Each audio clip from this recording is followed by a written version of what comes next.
प्रस्तुत है मेरी एक रचना जो कि साझा संकलन में है।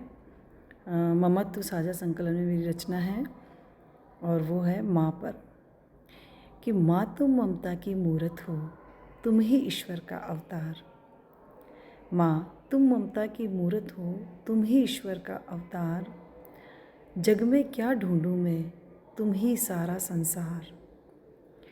तुम ही काशी तुम ही काबा, तुम ही काशी तुम ही काबा, तुम ही चारों धाम हो।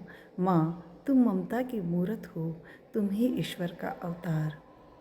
बिन कहे सब समझ लेती हो, बिन कहे सब समझ लेती हो, मन को तुम पढ़ लेती हो। माँ तुम ममता की मूरत हो, तुम ही ईश्वर का अवतार। माँ तुम ममता की मूरत हो, तुम ही ईश्वर का अवतार। माँ तुम हो तो संसार महकता, माँ तुम हो तो संसार महकता, खुशियों का है कमल खिलता। माँ तुम ममता की मूरत हो, तुम ही ईश्वर का अवतार। तुम्हारा आंचल ऐसी ठंडक देता, माँ तुम्हारा आंचल ऐसी ठंडक देता, जैसे तपती गर्मी में पेड़ की छाँव हो। माँ तुम ममता की मूरत हो, तुम ही ईश्वर का अवतार। रोते हुए चेहरे की, रोते हुए चेहरे की तुम मुस्कान हो, आपत्ति में बच्चों की ढाल हो।